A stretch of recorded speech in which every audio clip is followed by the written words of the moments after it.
How to be a world traveler, not an American tourist. Advice brought to you by Parker, Kenzie, and Margo.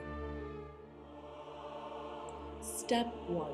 Overcome the American mindset. The American mindset is very physically geocentric and mentally ethnocentric. We are the center of the globe and the greatest country in the world. Americans see the external world as merely physical and material. However, this way of thinking is extremely off and actually detrimental to the general image of the USA across the globe.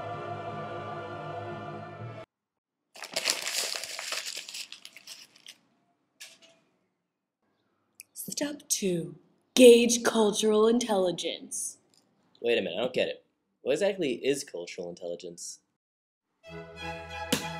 Well, Parker, cultural intelligence means you have the capability to understand cultures from a perspective other than your own.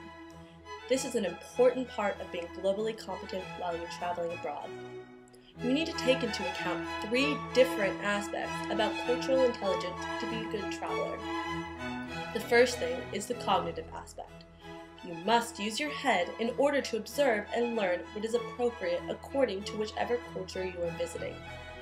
The second is the physical aspect, understanding the message through recognizing actions and demeanor conveyed in body language and mannerisms expressed during a conversation. And finally, there is an emotional facet of cultural intelligence. This just means you must have a motivation and a desire to learn. You cannot be afraid to make mistakes. Go ahead and try to understand and accept the things that make each culture unique. Step 3. Research and apply. Gnarly information, bro. The following is a list of things that may differ cross-culturally. Wait a minute, I thought time was the same everywhere. Time orientation. It's all got to do with how we view time.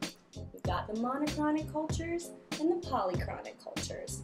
Monochronic cultures, for instance the North Americans, view time as a linear process. Time is money. We're on a schedule and people need to be punctual.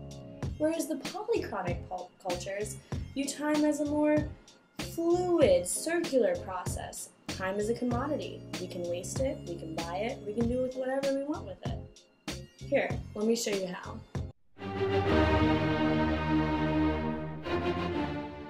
Here we have a conflict in time orientation. The American becomes frustrated when the Argentine arrives late to a scheduled meeting. And so, the monochron acts rudely without taking into account the difference in orientation, and thus, a cultural miscommunication has occurred. And now we have the seasoned traveler. Here she is, not getting mad at the tardiness of her guest. Merely she's enjoying her coffee and enjoying life, pondering its differences and its lovely things. She meets her friend graciously. It's not a problem that she is late, for she understands the difference between polychronic and monochronic time, and just loves to be with her friend again. Know your proxemics, otherwise things could get a bit awkward. Another important thing to take into account is the use of proxemics within each culture, more specifically, personal space.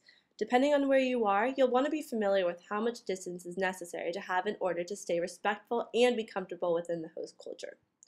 Social distance is about 4 to 8 feet apart. Personal distance is about 1.5 to 4 feet, and intimate distance is 1.5 feet or less. Be sure to use your own discretion when observing personal space practices while abroad. Greetings! It's easy to avoid an awkward situation when you know how to say hello. An Argentine and American greet each other.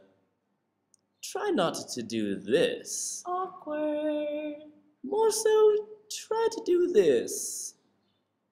Besos.